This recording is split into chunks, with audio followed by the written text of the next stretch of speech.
गणित के बारे में हम लोग शुरुआत करते हैं तो थोड़ा सा जानते हैं क्या है गणित, मैथ्स, मैथमेटिक्स। हिंदी में गणित कहते हैं, अंग्रेजी में मैथ्स कहते हैं या मैथमेटिक्स भी कहते हैं। मैथमेटिक्स का शॉर्ट फॉर्म मैथ्स है, ठीक है। लघु रूप क्या है? मैथ्स है। मैथमेटिक्स का मैथ्स, ठीक है। कहीं कहीं पे भी मैथ लिखा होता है सिंपली, वो भी सही है, लेकिन मैथ्स हम लोग कहते हैं। गणित हुआ, गणित का मतलब क्या हुआ, ठीक है। और गणित हम कैसे सीख सकते हैं, इसके लिए कुछ चीज़ों को हमको जानना जरूरी होता है। पहली बात क्या है कि गणित क्या है? गणित वह भाषा है, वह व्यवस्था है, वह शास्त्र है जो हमको किसी चीज़ की गणना करना सिखाता है, ठीक है। गणना, कैलकुलेशन, ठीक है। गणना करना या कैलकुलेशन करना किस चीज़ का, किसी भी समय, वस्तु, स्थिति या जो भी घटनाएं हो रही है हर चीज़ों के बारे में गणना करना सिखाता है। जो कुछ भी जानते समझते हैं उन सब चीज़ों की गणना करना हमको कौन सिखाता है? गणित, ठीक है। कैसे करते हैं? नियमों का उपयोग करके, कुछ नियम बनाए गए हुए हैं, अध्ययन के आधार पर उन नियमों का उपयोग करके हम लोग क्या करते हैं? गणित पे गणना करते हैं। किसी भी वस्तुओं की गणना करते हैं, कभी स्थिति की गणना करते हैं, कभी समय की गणना करते हैं, यही सब करते हैं ना हम इसमें। और भी कुछ करते हैं क्या? गणना ही तो करते हैं। कितना टाइम में कितना दूर, कितना समय में कितना दूर चला जाएगा, कौन ज़्यादा तेज चल रहा है, कौन कम तेज चल रहा है, वहाँ जाना है तो हमको कितना समय लगेगा, और ये सब चीज़ें हैं। लेकिन इससे भी बड़ा सवाल ये है कि हम गणित को क्यों पढ़ें? गणित को क्यों पढ़ें? तो गणित को क्यों पढ़ें?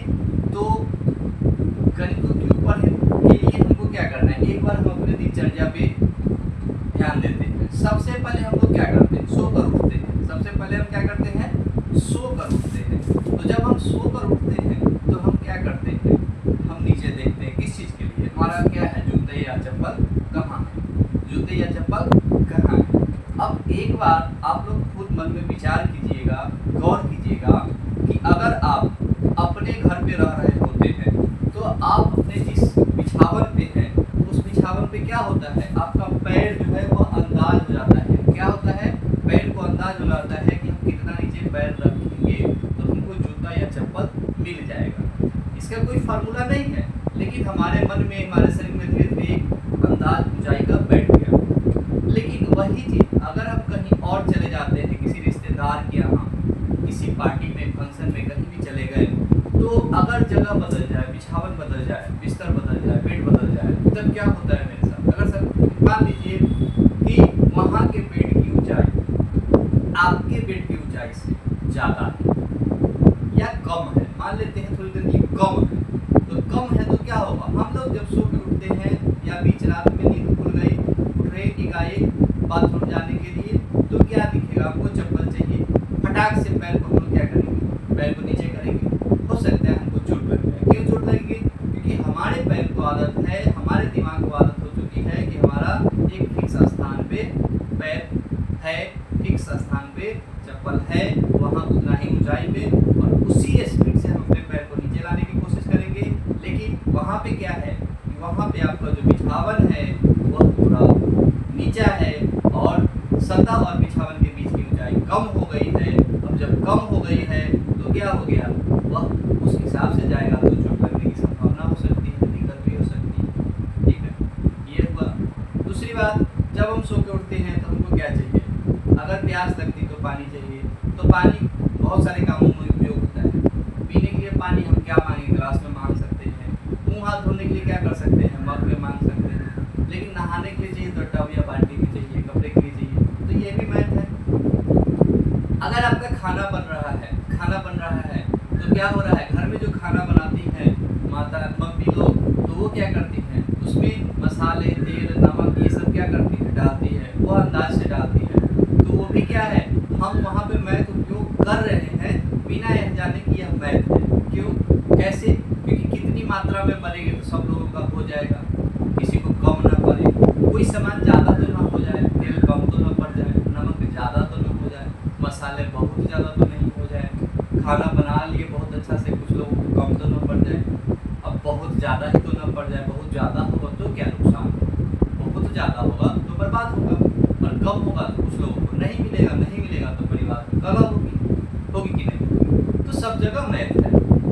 उसके बाद मार्केट बाजार में जा रहे हैं, वहाँ पे भी मैथ है। ठीक है, आप ब्याज पे पैसे लेते हैं बैंक से, वहाँ पे भी मैथ है, हर जगह मैथ है। तो मैथ तो पढ़ना जरूरी है। ये तो हो गया उपयोग की बात है। दूसरी क्या बात है कि मैथ जो है हमारा लॉजिकल क्षमता को बढ़ाता है, यानी तार्किक क्षमता को, बुद्धि की तार्किक क्षमता को, तर्क करने की क्षमता को बढ़ाता है। ठीक है, इसलिए भी मैथ पढ़ना जरूरी है। मैथ क्या करता है, बुद्धि को बढ़ाता है, तर्क को बढ़ाता है, तर्क करने की क्षमता को बढ़ाता है। कैसे हम तर्क कर सकते हैं, कोई भी परिस्थिति दी हुई है तो कोई अपना विचार रखेगा, कोई अपना विचार रखेगा। ठीक है, तो यह हमको सोचने की क्षमता को बढ़ाता है। लेकिन कब, जब हम खुद से मैथ करना सीखेंगे तब। बताए गए तरीकों से, रटे गए तरीकों से सीखेंगे तो फिर कभी नहीं। अपना तरीका जब तक नहीं सोचना शुरू करेंगे, हम ना मैथ सीख पाएंगे और ना ही मैथ पढ़ने का कोई फायदा होगा। क्यों? क्योंकि रटे परीक्षा पास कर गए, रटे परीक्षा पास कर गए, यह क्या हुआ, बोझ की तरह रहेगा। लेकिन इसको रुचि के साथ पढ़ते हैं, सोच समझ के पढ़ते हैं, अपना बुद्धि विवेक लगा के पढ़ते हैं, तब क्या होगा, आनंद भी आएगा और यह क्या होगा, फायदा भी देगा, जिस फायदे के लिए इसको सिलेबस में शामिल किया गया है। तो आइए थोड़ा आगे बढ़ते हैं। मैथ को सुविधाजनक अध्ययन के लिए अभी तक के सिलेबस के हिसाब से 4 भागों में मुख्यतः बांटा गया है, जिसमें से पहला है अंकगणित। यह शब्द से ही प्रतीत होता है कि अंक गणित यानी अंकों का गणित। अंक मतलब संख्याओं लिखने के लिए प्रयोग करते हैं अंक, तो अंकगणित ये जिसमें गणित की वह भाग, गणित का वह भाग जिसमें अंकों का उपयोग किया जाता है, अंकों के आधार पर गणना की जाती है, संख्याओं का गणना किया जाता है, उसे अंकगणित कहते हैं।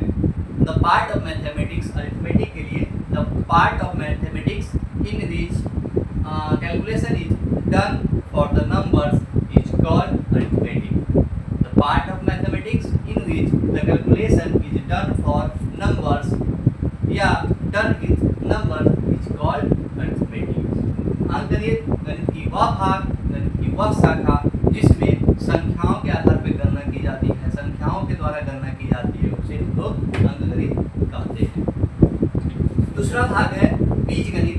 बीजगणित जो है वह, इसको इंग्लिश में अलजेब्रा भी कहते हैं। यहाँ क्लियर दिख रहा है बीज और गणित, यानी गणित का बीज। ठीक है, गणित का बीज, गणित का उत्पादन यहीं से हुआ है, गणित यहीं से शुरुआत हुई है, या गणित का या शुरुआत यहाँ से कर सकते हैं। इसके आधार पर यह सब जगह उपयोग होगा। कहाँ कहाँ उपयोग होगा, हर जगह उपयोग होगा। मैथ में जब भी गणित पढ़ेंगे ऊपर के कक्षाओं में, तो हर जगह बीजगणित का उपयोग होगा, इसलिए इसको बीजगणित कहा गया है। हम देखेंगे भी कि अलग अलग जो भाग का प्रश्न हल करना है, हर जगह बीजगणित आएगा, अलजेब्रा आएगा, XYZ आएगा। ठीक है, तो इसका मतलब यह हो गया बीजगणित क्या है कि बीजगणित अंकगणित में जब अंकों के स्थान पे अक्षरों का उपयोग किया जाता है तो उसे हम लोग बीजगणित कहते हैं। ध्यान से समझिएगा, अंकगणित में जब अंकों के स्थान पे अक्षर का उपयोग हो जाए, XYZ ABCD का उपयोग होने लगे, तब उस भाग को हम लोग बीजगणित कहते हैं। ठीक है, इसको दूसरी तरह से ऐसे भी कह सकते हैं कि बीजगणित जो है वह गणित का सामान्यीकरण है। सामान्यीकरण मतलब एक जनरल फॉर्मूला बना देना। ठीक है, जनरल फॉर्मूला बना देना।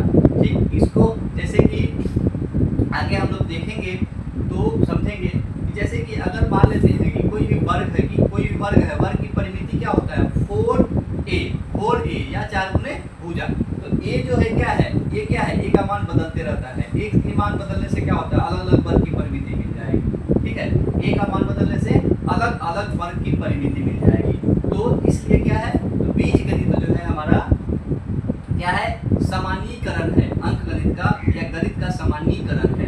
या फिर दूसरे शब्दों में कहना हो तो बीजगणित क्या है, गणित की वह शाखा है जब अंकों के स्थान पे अक्षर का प्रयोग होता है तो उसको हम लोग बीजगणित कहते हैं। अगर इंग्लिश में कहना हो तो part of mathematics in which letters are used at the place of numbers, then it is called algebra. The part of mathematics in which letters are used at the place of numbers, then it is called algebra. और दूसरी तरह से कहना हो तो algebra is the generalization of arithmetic. Algebra is the generalization of arithmetic. अब आगे आते हैं ज्योमेट्री पर। ज्योमेट्री क्या है, तो ज्योमेट्री जो है वह गणित की वह शाखा है ज्यामिति जिसमें हम लोग रेखाओं, गुण और उनके गुणों के बारे में पढ़ते हैं या रेखाओं से बनी आकृतियों और उनके गुणों के बारे में पढ़ते हैं। ठीक है, ज्यामिति क्या है? ज्यामिति गणित का वह भाग है जिसमें हम लोग रेखाओं और उनसे बने गुणों के बारे में पढ़ते हैं। ठीक है, geometry is the branch of mathematics in which we study about lines and the figures made by lines and their properties. ठीक है, the part of mathematics in which we study about lines and the figures made by lines and their properties is called geometry. ठीक है, उसके बाद आते हैं सांख्यिकी। सांख्यिकी क्या है?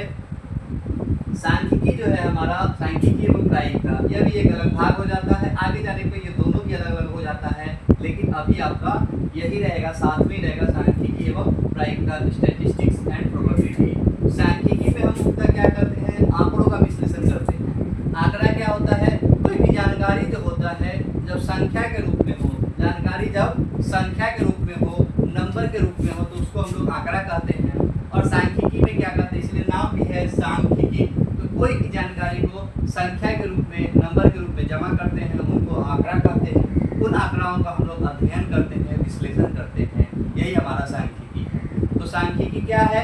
सांख्यिकी में हम क्या करते हैं? आंकड़े, जानकारी नंबर के रूप में जमा करते हैं, उनका अध्ययन करते हैं और उनका विश्लेषण करते हैं। Statistics is the branch of mathematics in which we gather information in the form of numbers. The branch of mathematics in which we collect information in the form of numbers.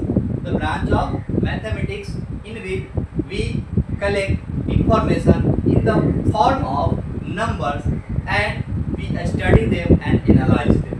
And we study them and analyze them. This is called statistics. अब है probability या प्रायिकता। प्रायिकता का भी काम वही है। यह क्या करता है?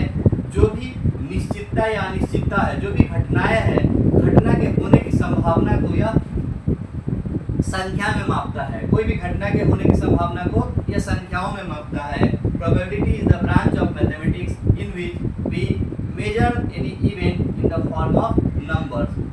The probability is the branch of mathematics in which we measure events in the form of numbers. प्रायिकता गणित की वह शाखा है जिसमें हम लोग किसी भी होने वाली घटना को या उसकी संभावना को संख्याओं में मापते हैं।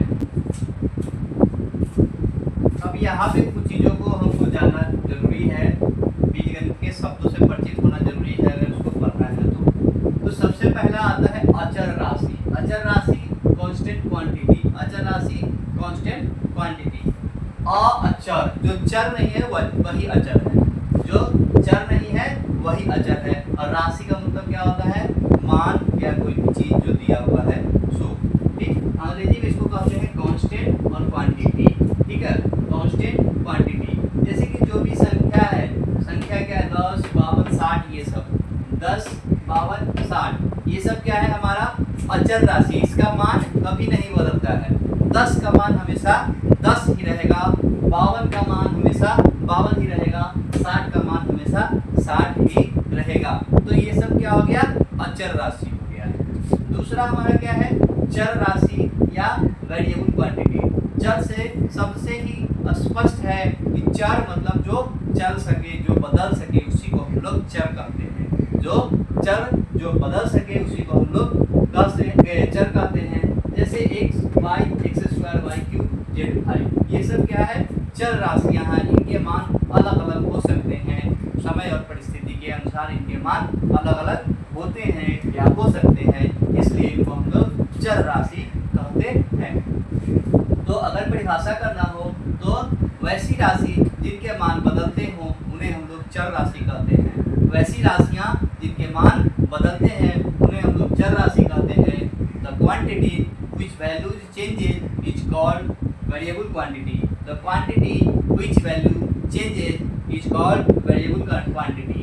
उसी प्रकार अचर के लिए वैसी राशियां जिनके मान नहीं बदलते हैं उनको हम लोग अचर कहते हैं। कांस्टेंट क्वांटिटी वह the quantity which values never changes is called constant quantity. The quantity which value never changes is called constant quantity. वैसी राशियां जिनके मान कभी नहीं बदलते हैं उनको हम लोग अचर राशि कहते हैं। अचर राशि, चर राशि हम लोग समझ गए। जिसका मान न बदले वह अचर हो गया, जिसका मान बदल जाए वह चर हो जाए। अब आते हैं बीजीय व्यंजक अलजेब्रिक एक्सप्रेशंस। ठीक है, बीजीय व्यंजक अलजेब्रिक एक्सप्रेशन। ठीक है, तो यहाँ पे क्या है कि जब चर और अचर का एक जगह समूहन कहते हैं, एक जगह कलेक्ट करते हैं, तो उनको हम लोग बीजीय व्यंजक कहते हैं। कभी कभी नहीं भी रह सकता है कुछ,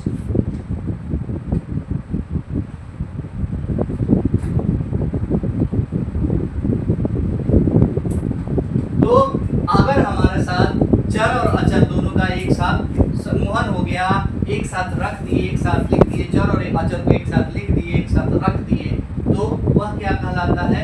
बीजीय व्यंजक कहलाता है। इसमें चिन्हों का भी प्रयोग होता है। जैसे यहाँ पे प्लस का चिन्ह है, यहाँ पे प्लस है, यहाँ पे प्लस है, माइनस भी हो सकता है, जोड़ घटाव गुणा भाग कोई भी चिन्ह प्रयोग हो सकता है। तो चर, अचर और जोड़ घटाव गुणा भाग आदि चिन्हों के साथ अगर हम लोग सम्मन कहते हैं, सम्मेलन करते हैं, तो उन्हें हम लोग बीजीय व्यंजक कहते हैं। तो बीजीय व्यंजक क्या है? तो चर, अचर और गणितीय चिन्हों जोड़ घटाव गुणा भाग के साथ अगर हम लोग सम्मन करते हैं तो उन्हें बीजीय व्यंजक कहते हैं। तो algebraic expression, the combination of constant variables with sign plus minus divide multiply etc is called algebraic expression. The combination of constant and variable with plus, minus, multiply, divide etc are called algebraic expression. उसके बाद आता है पद, term. पद हिंदी में, term English में। शब्द भी कह सकते हैं, लेकिन शब्द यहाँ पे उपयोग नहीं किया जाता है, क्योंकि शब्द जब भी होता है तो उसका कुछ न कुछ शाब्दिक अर्थ होता है। यहाँ पे शाब्दिक अर्थ नहीं है, गणितीय अर्थ है, इसलिए इसको शब्द हम लोग नहीं प्रयोग करते हैं। ठीक है, हम क्या करते हैं? पद कहते हैं। ठीक, पद का मतलब होता है कि जो उसका वास्तविक अर्थ है उससे कुछ और अलग हो तो उसे हम लोग पद कहते हैं। पद का मतलब क्या हो गया? जो वास्तविक अर्थ है उससे अगर कुछ और हट के अर्थ हो जाए तो उसको हम लोग पद कहते हैं, और इसीलिए हिंदी में पद का प्रयोग किया जा रहा है, इंग्लिश में टर्म का उपयोग किया जा रहा है। तो पद और टर्म का मतलब क्या होता है कि बीजीय व्यंजक, कोई भी बीजीय व्यंजक, जैसे यहाँ पे देखिए ये दो व्यंजक है, इसके बीच में एक प्लस का चिन्ह है, तो यहाँ पे एक, ये क्या है? जब प्लस का चिन्ह, ये एक अलग है और ये एक अलग है, तो यहाँ पे देखिए जब दोनों के बीच में प्लस का चिन्ह है तो ये एक अलग पद हो गया, ये एक अलग पद हो गया। यहाँ पे भी देखिए, यहाँ से यहाँ तक ये एक क्या है? बीजीय व्यंजक है। यह एक क्या है? बीजीय व्यंजक है। और यहाँ पे एक प्लस है, यहाँ पे एक प्लस है, तो 1, 2 और 3 पद हो गया। यानी कि कहने के लिए कि बीजीय व्यंजक में, जब भी बीजीय व्यंजक में जो भाग जोड़ या घटाव के चिन्ह के द्वारा अलग किया जाता है, ध्यान दीजिएगा, क्या है? बीजीय व्यंजक में जो भाग जोड़ या घटाव के चिन्ह के द्वारा अलग किया जाता है उन भागों को हम लोग अलग अलग पद कहते हैं। फिर से ध्यान दीजिए, बीजीय व्यंजक में जो भाग जोड़ या घटाव के चिन्ह के द्वारा अलग किया जाता है उन्हें हम लोग अलग अलग पद कहते हैं। The part separated by plus और minus in algebraic expression are called terms. The part separated by plus or minus sign in any algebraic expression are called terms. Term के बाद पद के बाद आता है घात या डिग्री। ठीक है, घात या डिग्री। घात या डिग्री से पहले हम जानते हैं पावर क्या होता है। तो कोई भी चीज को जितना बार गुना किया जाता है तो उसको सुविधा में लिखने के लिए क्या करते हैं? उसके ऊपर छोटा सा एक अंक रख देते हैं, यानी कि x के ऊपर 2 है, यानी कि x को 2 बार गुना करना है, y के ऊपर 2 है, यानी कि 2 बार गुना करना है, यहाँ x के ऊपर 3 है, यानी कि x को 3 बार गुना करना है। तो ये 2 या ये 3, ये सब क्या है? पावर है। जिसके ऊपर कुछ नहीं है उसके ऊपर एक मान के चलते हैं। जब कुछ नहीं होता है, एक है तो कुछ नहीं लिखते हैं, एक से ज्यादा होगा तो लिखते हैं। ठीक है, तो ये सब क्या है? पावर है। लेकिन हमको क्या पढ़ना है? डिग्री या घात, यानी कि किसी भी ज्यादा, सबसे ज्यादा जो पावर होता है वही उसका क्या हो जाता है, घात हो जाता है, डिग्री हो जाता है। जिसमें सबसे ज्यादा पावर होता है वही उसका घात हो जाता है या डिग्री हो जाता है। उदाहरण के लिए देखिए यहाँ क्या है, 5x² y²। देखिए तो x² और y² दोनों गुना में है, ठीक है। तो इसका घात 2 हो गया, इसका भी घात 2 हो गया, तो 2 और 2 कितना हो गया, 4 हो गया। तो इस पूरे का घात क्या हो गया, 4 हो गया। इसका पावर 2, इसका पावर 2, तो पूरे का घात क्या हो गया, 4 हो गया, ठीक है। उसी प्रकार x³, इसका पावर 3 और इसका पावर 1, तो 3 और 1 4, 3 और 1 4, तो इस पूरे का भी घात क्या हो गया, 4 हो गया। अब अधिकतम पावर वाले को भी घात करते हैं, अधिकतम पावर। यहाँ देखिए ये 2x प्लस 3y, तो दोनों अलग अलग है, तो इसका 1 है और इसका 1 है। देखिए यहाँ पे प्लस चिन्ह है, तो दोनों क्या है, अलग अलग है। तो क्या करेंगे, इसको हम लोग गुना नहीं, जोड़ेंगे नहीं। इसका 1 अलग हो गया, इसका 1 अलग हो गया, तो इसका घात क्या होगा, सिर्फ और सिर्फ 1 हो गया। इसका घात सिर्फ और सिर्फ 1 ही रह गया, इसका और कोई घात नहीं होगा, क्योंकि इसका पावर अलग है, इसका पावर अलग है। जब गुना में दोनों रहता है तो उसको हम जोड़ लेते हैं, तब हमारा अधिकतम घात निकलता है। लेकिन दोनों अलग अलग है तो इसका घात क्या हो गया, इस दोनों में जो ज्यादा रहता वो होता, लेकिन दोनों ही बराबर है, इसलिए सिर्फ अब इसका घात एक ही होगा। यहाँ पे देखिए क्या है, 4x² plus y² plus 2xy। ध्यान दे दीजिए, x² का क्या है, 2 है, y² का क्या है, 2 है, और xy है, दोनों अलग अलग, 1 और 1 2 है, लेकिन सब अलग अलग है। तो अधिकतम इसका क्या हो जाएगा, 2 ही हो जाएगा, इसलिए इसका घात क्या हो जाएगा, 2 हो जाएगा, इसका भी घात 2 ही हो जाएगा। इस तरह से हम लोग घात के बारे में जान गए। अब देखिए गुणांक या कोफिशिएंट, गुणांक या कोफिशिएंट वह क्या चीज होता है कि अगर कोई भी व्यंजक है, अगर कोई व्यंजक दिया हुआ है, ठीक है, उस व्यंजक में जो भी चर भाग होता है उसको छोड़ के बाकी जो अचर भाग बचता है उसे हम लोग गुणांक कहते हैं। किसी भी व्यंजक के चर भाग छोड़ के अचर भाग को उसका गुणांक कहते हैं। या साधारण रूप से अगर पूछा जाए कि यहाँ पे देखिए 3xy में xy का गुणांक 3 है, जिसका पूछा जाए उसको छोड़ के बाकी सब गुणांक हो जाता है। कोई भी विजीय व्यंजक दिया हुआ है या कोई पद दिया हुआ है, उसमें जिस चीज को पूछा जाए कि उसका गुणांक क्या है, उस चीज को हटा दीजिए, बाकी जो बच जाएगा सो गुणांक हो जाएगा। कोई भी व्यंजक में या कोई भी पद में अगर गुणांक पूछा जाता है तो जिसका गुणांक पूछा जाता है, जिसका पूछा, ध्यान दीजिएगा, जिसका गुणांक पूछा जाता है उसको हटा दीजिए, बच गया सो सब गुणांक है। मान लीजिए कि यहाँ पे अगर y² का गुणांक पूछेगा, y² का पूछेगा तो 5x² हो जाएगा, लेकिन सिर्फ क्या कहेगा कि सिर्फ गुणांक पूछेगा तो क्या हो जाएगा, 5 हो जाएगा। सिर्फ गुणांक जब भी पूछेगा, क्योंकि x और y दोनों क्या है, चर है, x और y दोनों चर है, तो सिर्फ गुणांक पूछेगा तो 5 हो जाएगा। लेकिन अगर कहेगा कि y² का गुणांक क्या है तो 5x² हो गया, x² का गुणांक क्या है तो 5y² हो गया। यहाँ पे देखिए सीधा गुणांक पूछेगा, कुछ नहीं है तो 1 हो गया, लेकिन पूछेगा z का गुणांक क्या है तो x³ हो गया, x³ का गुणांक क्या है तो z हो गया। ठीक उसी प्रकार यहाँ देखिए 2x है प्लस 3y है तो x का गुणांक 2, y का गुणांक 3, 4x² है तो x² का गुणांक 4, y² का गुणांक 1, xy का गुणांक 2 हो गया। तो ये सब गुणांक हो गया। अब हम लोगों को पढ़ना है बहुपद। बहुपद पढ़ने से पहले हम लोग जानेंगे, बहुपद पढ़ना है हम लोग को, तो बहुपद पढ़ने में हम लोग थोड़ा क्या किया, बीजगणित के बारे में जाने। अब बीजगणित में क्या हमने जाना, बीजीय व्यंजक के बारे में जाना। अब व्यंजक का वर्गीकरण पहले जान लेते हैं, तब बहुपद समझना आसान हो जाएगा। वर्गीकरण जो होता है, क्लासिफिकेशन जो होता है वो 2 तरह से होता है। एक क्या होता है, पदों के आधार पे, एक हो गया पदों के आधार पे, यानी कि on the basis of term, term basis, ठीक है। वर्गीकरण क्लासिफिकेशन पदों के आधार पे या टर्म बेसिस पे। टर्म का मतलब है कैसे कैसे क्या है उसके हिसाब से। तो सबसे पहला है क्या है, एक पदी या मोनोमियल, एक पदी या मोनोमियल, जिसमें सिर्फ और सिर्फ एक ही टर्म हो, xy, x⁻6, 27 x⁻9, ये सब क्या है, एक पद वाला व्यंजक है, एक ही पद है और कोई पद नहीं है। तो ऐसे पदों को, ऐसे व्यंजक को हम लोग एक पदी व्यंजक या मोनोमियल्स कहते हैं। द एक्सप्रेशन, वह व्यंजक जिसमें सिर्फ और सिर्फ एक ही पद होता है, वह व्यंजक जिसमें सिर्फ और सिर्फ एक ही पद होता है उसे एक पदी कहते हैं या एक पदीय व्यंजक भी कहते हैं। वह बीजीय व्यंजक जिसमें सिर्फ और सिर्फ एक ही पद होता है उसे एक पदी या एक पदीय व्यंजक कहते हैं। The algebraic expression in which one and only one terms available is called monomials. The algebraic expression which have one and only one term that is called monomial. ठीक उसी प्रकार यहाँ पे द्विपदी है, बाइनोमियल है, त्रिपदी है, ट्राइनोमियल है, बहुपद है, पॉलिनोमियल है। तो द्विपदी यानी कि शब्द से स्पष्ट है, द्विपदी यानी कि दो पद वाला, यानी वैसा व्यंजक जिसमें दो पद हो, वैसा व्यंजक जिसमें दो पद है, 3x + 5y, 7x + 5, 8x³ + 27y³। तो ये सब क्या है, स्पष्ट रूप से दिख रहा है कि दो दो पद का है।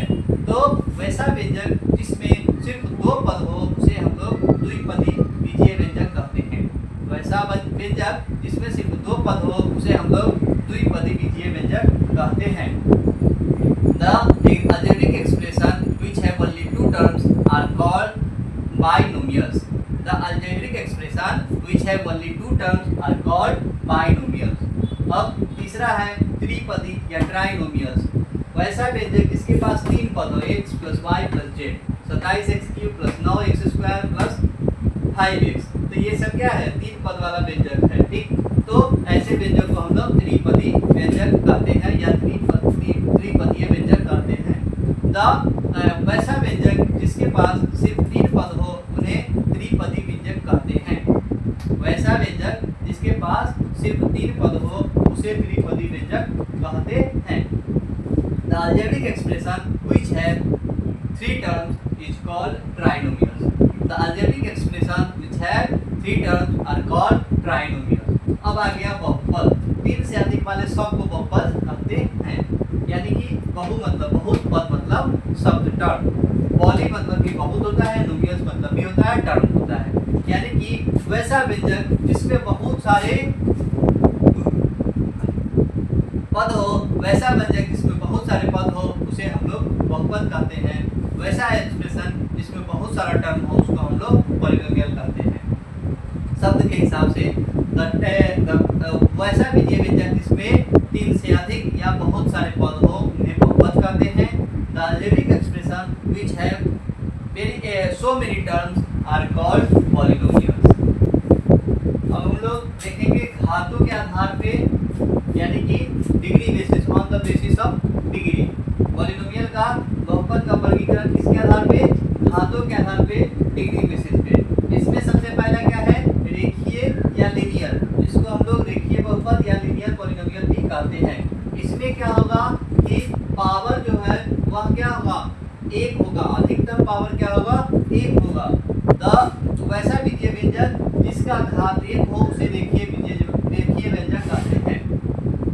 ध्यान दीजिए, वैसा बीजीय व्यंजक जिसका घात सिर्फ और सिर्फ एक हो उसे रेखीय व्यंजक कहते हैं। यानी कि यहाँ पे x + 3 हो गया, 7x + 5y + 9z, इसी तरह और भी बहुत सारे। इन सब में कहीं भी आपको पावर एक से ज़्यादा नहीं दिख रहा है, घात एक से ज़्यादा नहीं दिख रहा है, इसलिए ये सभी क्या है, रेखीय बहुपद है या लीनियर पॉलिनोमियल्स है। यानी कि वैसा व्यंजक जिसका घात सिर्फ एक हो, उसे रेखीय बहुपद कहते हैं। The polynomial which degree is 1 is called linear polynomial. The polynomial which degree is 1 is called linear polynomial. दूसरा है द्विघात या क्वाड्रेटिक। द्विघात में क्लियर है कि दो घात होगा, घात दो होगा, यानी कि पावर दो होगा, x² + 9, 3y² + 7x + 9, यानी कि घात दो है, पावर दो है, वैसे बहुपद को हम लोग द्विघात बहुपद कहते हैं। वैसा बीजीय व्यंजक जिसका घात दो हो उसे द्विघात बहुपद कहते हैं। वैसा बीजीय व्यंजक जिसका घात दो हो उसे द्विघात बहुपद कहते हैं। The polynomial which degree is 2 is called quadratic polynomial. The polynomial which degree is 2 is called quadratic polynomial. तीसरा है त्रिघात यानी कि क्यूबिक, जिसका पावर 3 हो, जिसका घात 3 हो, यानी कि 27x³ + 12x² + 7x + 5। पूरा में सबसे ज्यादा पावर क्या है, 3 है। इस पूरा में सबसे ज्यादा पावर क्या है, 3 है, इसलिए इसका घात क्या हो गया 3 हो गया, यानी कि यह कैसा बहुपद हो गया त्रिघात बहुपद हो गया। यानी कि वैसा बीजीय व्यंजक जिसका घात 3 हो उसे त्रिघात बहुपद कहते हैं। वैसा बीजीय व्यंजक जिसका घात 3 हो उसे त्रिघात बहुपद कहते हैं। The polynomial whose power is 3, the polynomial whose degree is 3 is called cubic polynomial. The polynomial whose degree is 3 is called cubic polynomial. उसी प्रकार चतुर्थ घात है जिसको अंग्रेजी में बाई क्वाड्रेटिक कहते हैं या क्वार्टिक भी कहते हैं। बाई क्वाड्रेटिक और क्वार्टिक दोनों का मतलब सेम होता है, चतुर्थ घात का भी मतलब सेम होता है। यानी कि वैसा बहुपद जिसमें पावर 4 हो, जिसका घात 4 हो, उसे हम लोग चतुर्थ घात बहुपद भी कह सकते हैं। वह बीजीय व्यंजक जिसका घात 4 हो उसे चतुर्थ घात बीजीय व्यंजक कहते हैं। वह बीजीय व्यंजक जिसका घात 4 हो उसे हम लोग चतुर्थ घात बीजीय व्यंजक कहते हैं। The polynomial whose degree is 4 is called biquadratic या quadratic polynomial. The polynomial whose degree is 4 is called biquadratic polynomial और quadratic polynomial। यहाँ पे एग्जाम्पल है 32x पे पावर 4, 27x पे cube, 9x square plus 3x plus 1। ये पूरा एक पॉलिनोमियल है और इसको हम लोग चतुर्थ घात या बाई क्वाड्रेटिक पॉलिनोमियल कहते हैं। अब देखिए बहुपद का हम लोग मानक रूप, किताब सब में परिभाषा यहीं से लिखा होता है, लेकिन ये परिभाषा नहीं है, इसका क्या है मानक रूप है। बहुपद का क्या है मानक रूप है, जिसको हम लोग गणितीय परिभाषा भी कह सकते हैं। यह क्या है मानक रूप है या इसको हम लोग गणितीय परिभाषा कर सकते हैं, लेकिन भाषा में वही कहेंगे कि जिसमें बहुत सारे पद हो वैसे पदों को हम लोग बहुपद वैसे व्यंजक को हम लोग बहुपद या बहुपदीय व्यंजक कह सकते हैं।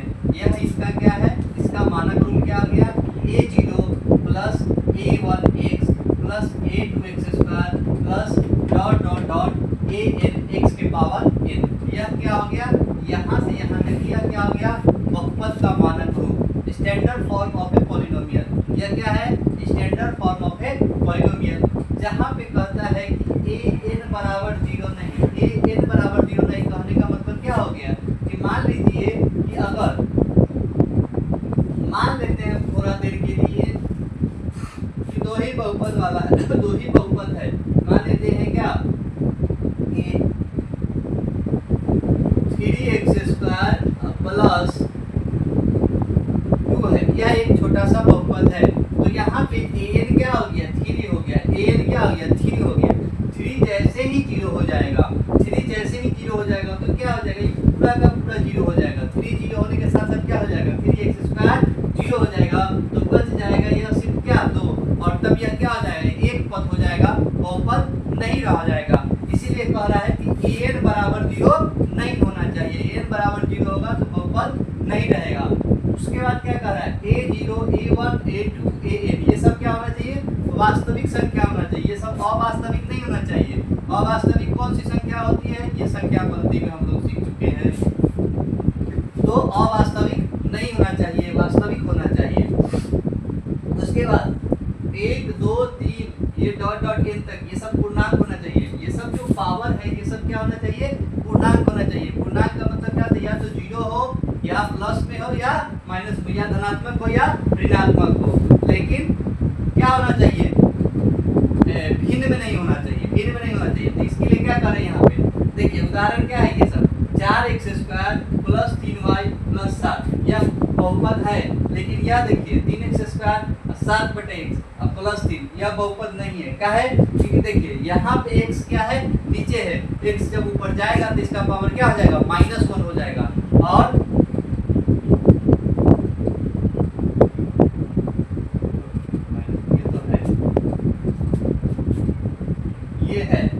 ये नहीं होगा अगर हम क्या करते हैं रूट एक्स क्यूब बराबर क्या होता है x का पावर 3/2, x का पावर 3/2। तो यह जो हमारा होगा यह जब भी आएगा इस तरह का या पावर रूट में हो या 2/3 हो 5/2 हो, पावर जब बटा में हो तब क्या हो जाएगा यह बहुपद नहीं होगा। पावर जब बटा में होगा तो बहुपद नहीं होगा, लेकिन पावर धनात्मक या ऋणात्मक होगा तो बहुपद होगा। यह बहुपद पहचानने का तरीका है। बहुपद का मान या वैल्यू ऑफ पॉलिनोमियल बहुपद का मान या वैल्यू ऑफ पॉलिनोमियल क्या होता है। मान लेते हैं कि एक बहुपद दिया हुआ है जिसको हम लोग क्या लिख देते हैं px यानी कि पॉलिनोमियल इन x। px शॉर्ट में लिखते हैं जिसका मतलब होता है पॉलिनोमियल इन x यानी कि x में बहुपद 27x³ plus 9x square minus 3x minus 3 यह एक बहुपद दिया हुआ है। तो इसका मान निकालना है। इसका मान निकालने का मतलब क्या है, मान कब निकालते हैं, कुछ भी रख के अपने मन से मान लेते हैं कि x बराबर 1 पे मान निकालना है। x बराबर 1 पे मान निकालना है मतलब क्या है, p1 रख देना है, p1 रख देना है। p1 में क्या हो जाएगा, देखिए 27 की जगह पे 27x³ यानी कि x की जगह पे 1 का cube plus 9x square, 9 into x की जगह पे 1 का स्क्वायर प्लस नहीं माइनस 3 इंटू x की जगह पे 1 माइनस 3 तो बराबर 27 गुना 1 का क्यूब 1 ही हो जाता है। तो 27 गुना 1 27 ही हो जाएगा। जोड़ 9 गुना 1 9 ही हो जाएगा। घटाओ 3 गुना 1 3 हो जाएगा। फिर घटाओ 3 हो जाएगा।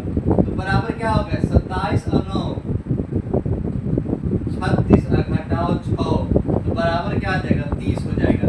यानी कि कहने का मतलब ये जो बहुपद दिया हुआ है इस बहुपद का मान x बराबर 1 के लिए 30 हो गया। x बराबर 1 के लिए 30 हो गया। तो ये बहुपद का मान निकालना हो गया। अगर इसी तरह हम x बराबर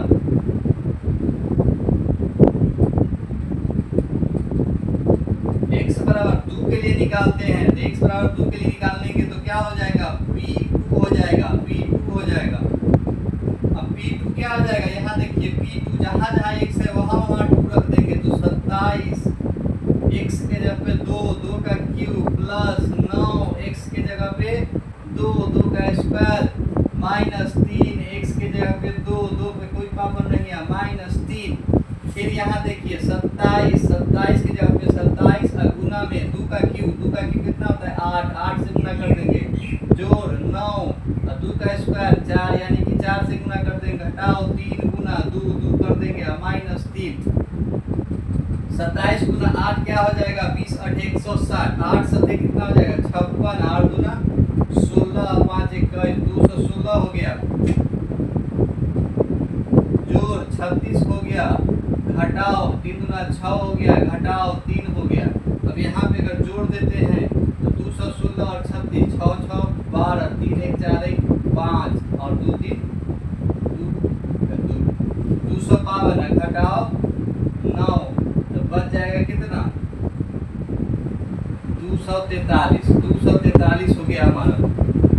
तो ये हो गया क्या इस बहुपद का x बराबर 2 पे मान। तो इस तरह से हम बहुपद का वैल्यू या पॉलिनोमियल का वैल्यू या बहुपद का मान हम लोग निकालते हैं और निकाल सकते हैं। शून्य मूल हल या रूट इस सब का मान सबका मतलब एक ही होता है। शून्य मूल हल और रूट इस सब का मतलब एक ही होता है।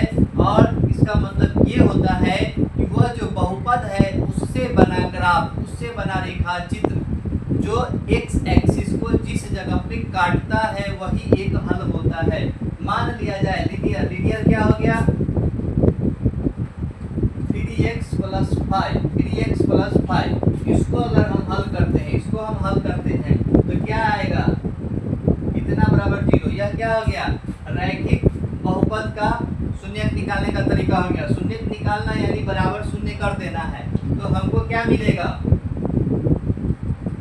3x बराबर -5 और x बराबर क्या हो गया -5/3 x बराबर -5/3। अब यहाँ देखिए हम क्या करेंगे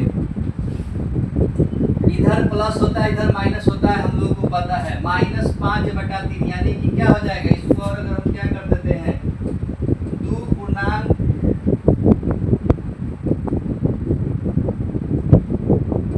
-1/2/3 यानी कि अगर -1 यहाँ है और -2 यहाँ है तो इसका 1/3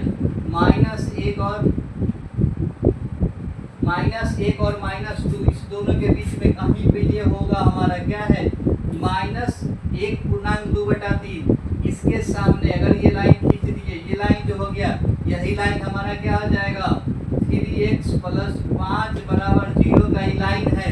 और इस लाइन का शून्य एक ये है क्योंकि x को कट कर रहा है, यहाँ पे x कट कर रहा है यानी कि y 0 है, जहाँ पे y 0 है वही शून्यक है, जहाँ पे y 0 है। ये कहने का मतलब क्या हो गया y 0 हो गया, ये कहने का मतलब क्या हो गया y 0 हो गया। जहाँ पे y 0 है, जहाँ पे x एक्सिस को कट कर रहा है वह रेखा चित्र वही उसका शून्यक होता है। उस बिंदु का मान, उस x का वह मान जिस पे y 0 हो, x का वह मान जिस पे y 0 है वही शून्यक होता है।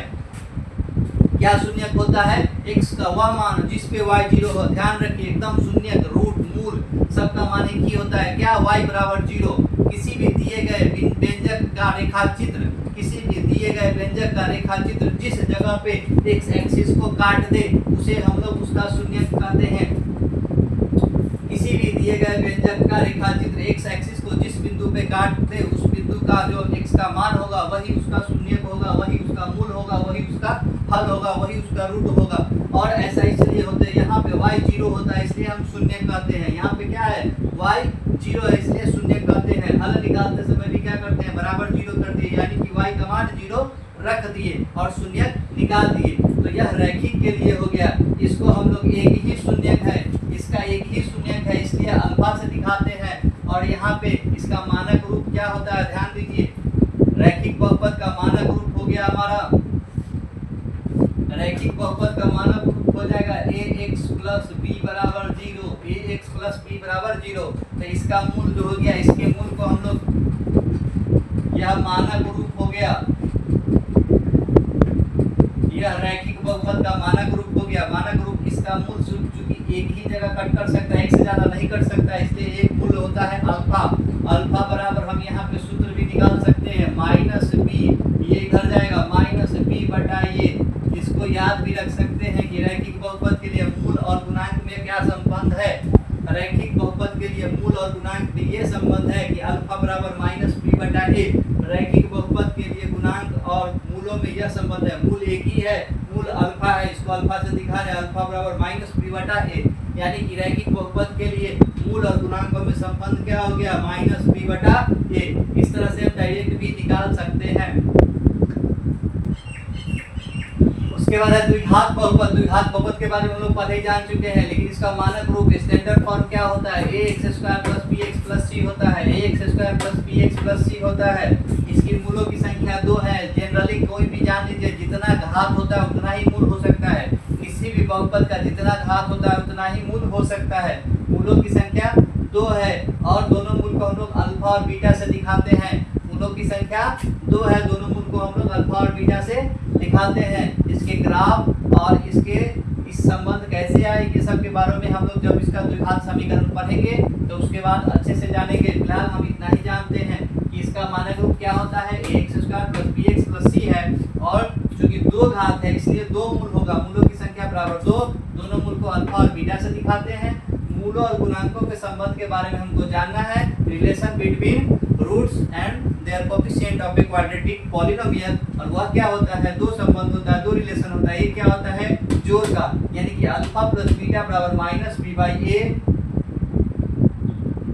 अल्फा प्लस बीटा बराबर माइनस बी बाई ए और अल्फा गुने बीटा बराबर सी बाई ए। ये दोनों संबंध होता है और इससे रिलेशन रिलेटेड क्वेश्चन भी आते हैं, क्वेश्चन भी बनेगा, इसको हम लोग जानेंगे। अब है त्रिघात बहुपद क्यूबिक पॉलिनोमियल। त्रिघात बहुपद क्यूबिक पॉलिनोमियल का मानक रूप क्या होता है, स्टैंडर्ड फॉर्म क्या आता है ax cube plus bx square plus cx plus d। यहाँ पे देखिए 3 को घात है, मानक रूप है ax स्क्वायर है, bx है प्लस c है और d है, यानी कि 4 पद होगा। मानक रूप होगा उसमें 4 पद होगा। 3 घात है इसलिए शून्यकों की संख्या 3 हो जाएगा। 3 घात है इसलिए शून्यकों की संख्या 3 हो गया। माने किसी भी बहुपद में जितना घात होता है उतना ही उसका शून्यक हो सकता है, अधिक से अधिक। तो 3 घात है इसलिए शून्यकों की संख्या 3 हो गया। तीनों क्या होता है अल्फा बीटा और गामा। इससे किससे दिखाते हैं, अल्फा बीटा और गामा से दिखाता है। किससे दिखाते हैं, अल्फा बीटा और गामा से दिखाते हैं। शून्यकों और गुणांकों के बीच संबंध, शून्यकों और गुणांकों के संबंध क्या है, 3 को संबंध होगा। एक alpha plus beta plus gamma, यानी कि तीनों का जोड़, जोड़ बराबर क्या हो गया माइनस बी बटा ए। तीनों गुणांक शून्यकों का जोड़ क्या हो गया माइनस बी बटा ए। अब दो दो करके अल्फा गुने बीटा जोड़ बीटा गुने गामा जोड़ गामा गुने अल्फा। ध्यान दीजिए अल्फा गुने बीटा जोड़ बीटा गुने गामा और गामा गुने अल्फा बराबर क्या हो गया सी बटा ए। और तीसरा क्या है अल्फा बीटा गामा बराबर माइनस डी बटा ए।